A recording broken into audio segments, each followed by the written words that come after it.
중국의 시진핑 주석이 최악의 도전에 직면해 있으며 이로 인해서 이 중국 내에서 긴박감이 감돌면서 극단적인 시나리오까지 대비하고 있는 것으로 보입니다. 지금의 중국 상황을 Y타임스가 추적해 봤습니다. 지금 시작합니다.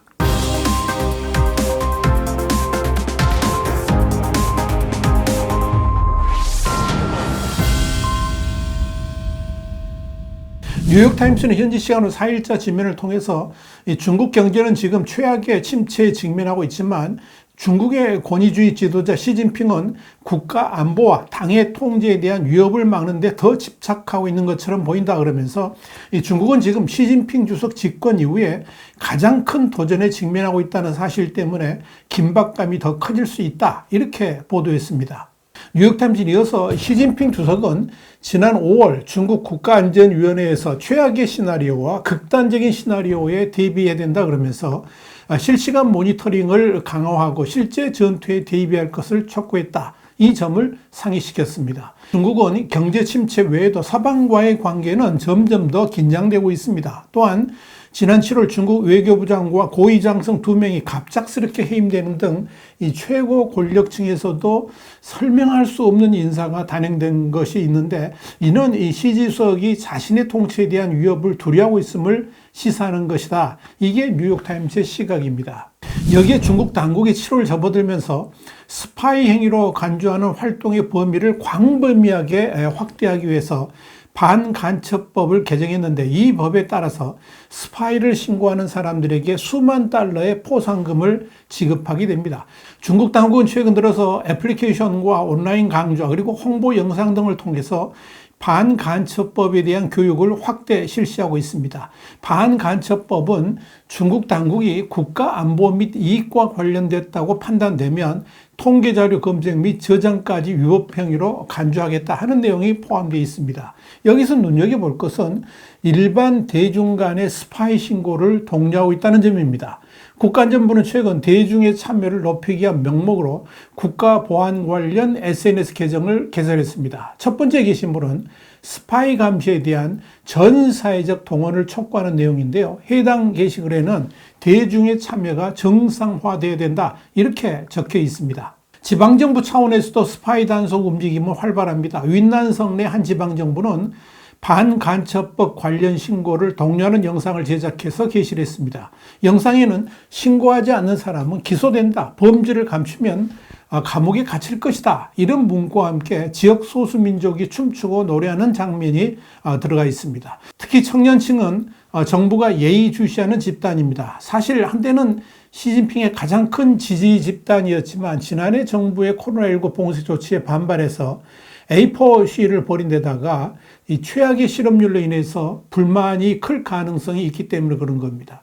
이에 따라서 대학에서는 해외 웹사이트를 이용하는 사람들을 신고하는 학생단이 꾸려지고 있습니다. 뉴욕타임스에 따르면 베이징시는 해외 매체와 메시지를 주고받은 최소 2명의 학생을 적발했는데 인터뷰 기사가 게재되기도 전에 조사는 순발력을 보였습니다. 반간첩법을 통한 사회 감시 분위기를 고양시키기 위해서 광범위한 경각심을 불러일으키고 있지만 이것이 현장에서 어느 정도 행동으로 옮겨지고 있는지는 불분명합니다. 지난 한 달 동안에 중국 당국은 중앙정보국이 포섭한 남성 2명을 포함해서 최소 4명의 스파이를 체포했다라고 발표했지만 2019년에 체포된 부부와 같이 일부 사건은 뒤늦게 발표된 오래된 사건인 것으로 보입니다. 그만큼 실제적인 성과는 크게 보이지 않는다는 것이 뉴욕타임스의 분석입니다. 중국 당국은 또한 올해 초에 미국 시민권자에게 간첩 혐의를 씌워서 종신형을 선고했고요. 일본 외교관과 식사를 하는 동안에 이 고위급 중국 신문 편집자를 체포하는 일이 있었습니다. 그러나 이때 체포된 가족은 이 혐의가 과장된 것이다 이렇게 주장하고 있습니다. 이러한 분위기와 관련해서 미국 뉴욕대 천젠 교수는 이런 움직임은 중국 공산당 정권이 직면한 심각한 위기를 반영한다 그러면서 대중행동에 대한 요구는 마오쩌둥이 자신의 권력을 공고히 하기 위해서 부분적으로 펼쳤던 문화혁명의 메아리와 닮아 있다라고 부연했습니다. 다시 말해서 이 대중에게 스파이 신고를 독려하는 게 교사, 이웃, 가족을 반혁명 분자로 신고토록 했던 문화혁명과 유사하다는 겁니다. 천재인 교수는 이어서 중국 사회가 현대화되었기 때문에 과거의 문화대혁명 시기처럼 쉽게 폭도들의 광란에 휘말리지는 않을 것이라고 전망을 했습니다. 중국 당국이 반간첩법을 강화하는 중요한 배경 중에 하나가 중국 내에서 일어나는 불만이라든지 반시진핑 움직임을 외부 세계의 선동에 의한 것이라고 주장하면서 여기에 동조하는 세력을 소탕해야 된다고 말하는 겁니다. 작년 청년들의 시위 이후에 한 중국 관리는 시위 참가자들이 외부 세력에 의해서 매수되었다라고 밝힌 바 있습니다. 중국 학자들은 여전히 이 같은 주장을 펴고 있습니다. 지난 7월에 베이징의 명문 칭화대학교가 주최했던 국제관계 컨퍼런스에서 한 학자는 시위대가 미국을 비롯한 국가들의 인지적, 이념적 조작의 희생양이 되었다라고 주장했습니다.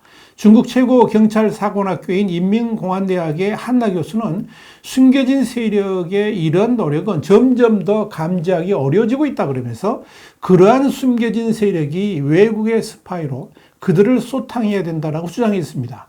중국 당국이 제일 우려하는 집단이 역시 젊은 층이죠. 시진핑 주석은 국가안보 교육을 그들에게 확대할 것을 촉구했습니다. 문제는 학교 당국에 의한 학생들의 감시가 오히려 역풍을 불러올 가능성이 크다는 점입니다. 일거수일투족이 감시당하고 있다는 것을 학생들이 알고 있기 때문에 그런 겁니다. 이렇게 외국인들과의 접촉 자체를 금기시하다 보니까 이제 교류가 왕성했던 문화 분야로까지 번져가면서 음악 공연까지도 줄줄이 취소되는 사태로 번져가고 있습니다. 문제는 이런 흐름이 중국 당국의 글로벌 투자 유치 움직임과는 완전히 딴판으로 가고 있다는 점입니다. 물론 당국 스스로가 너무나도 모순된 행동을 하고 있긴 합니다. 시진핑 주석이나 리창 총리가 나서서 글로벌 투자 유치를 위해서 외국인들의 활동을 적극 지원하겠다 그렇게 말을 하면서도 한쪽에서는 외국인 투자회사를 공안이 급습해가지고 중국 전문가를 통해서 국가기밀을 입수하려 했다. 이런 혐의를 씌워서 조사하기도 했기 때문에 그렇습니다. 상황이 이렇다 보니까 코미디 같은 일도 벌어집니다. 최근 후난성의 한 공항이 이 미국 회사의 자동차가 스파이 활동에 사용될 수 있다 그러면서 주차장에서 테슬라의 주차를 금지했습니다. 그랬더니 일부 소셜미디어 댓글 작성자는 보잉 제트기도 금지해야 되는지 거기에 대해서 질문한 적이 있습니다. 심지어 중국 공산당 기관지인 글로벌 타임스의 은퇴한 편집자인 후시진은 자신이 아는 학자들이 외국인을 기피하는 것이 걱정스럽다라고 온라인에 글을 올리기도 했습니다. 지금 중국 사회는 온통 반간첩법 열풍이라 할 정도로 대대적인 여론몰이를 진행하고 있습니다. 그 중에서도 이런 사회 분위기를 추동하는 대표적인 도시가 바로 충칭시입니다. 자유아시아방송 그러니까 RFA는 지난 1일 충칭시가 중국 내 반간첩법 시행 분위기를 선도하고 있다 그러면서 지방정부들이 주민들을 잘 살게 하고 기쁘게 하려는 것이 아니라 오직 시진핑 주석이 아님만을 최고의 선으로 삼고 있는 것처럼 보인다라고 꼬집었습니다. RFA는 이어서 중국은 지금 학교에서조차 반간첩법 교육을 강화하면서 아이들에게 부모를 신고하고 이웃을 감시하는 방법 등을 가르치고 있다 그러면서 이는 중국이 그만큼 뭔가 모를 위기의식 속에 빠져 있음을 보여주는 것이다. 이렇게 설명했습니다. RFA는 또한 이젠 중국인들은 외국인과 만나 대화하는 것조차 신중해야 한다 그러면서 중국은 지금 파시스트 사회로 나아가고 있다고 비판했습니다. 결국 중국이 반간첩법 시행을 강력하게 추진하는 것은 한마디로 권력을 강화하려는 시진핑 주도부의 술책이라고 봐야 할 것입니다. 중국은 그동안 끊임없이 가상의 적을 만들어내고 외부 위협이 있다라고 믿도록 국민을 오도함으로써 권력을 강화해 왔습니다. 중국 공산당이 창당 이래 증오, 반미주의, 반서방주의를 내세운 이유도 바로 여기에 있는 것입니다. RFA는 이에 대해서 중국 공산당은 사회 전체를 확고하게 장악하고 또 사회생활 구석구석에 촉수를 뻗어서 인민을 전방위적으로 통제하려고 한다 그러면서 통치에 대한 강한 위기감이 없었다면 이런 미친 짓을 하지는 않았을 것이고 이제 사회 위기가 거의 폭발할 정도로 위기감이 팽배해 있다라고 지적을 했습니다.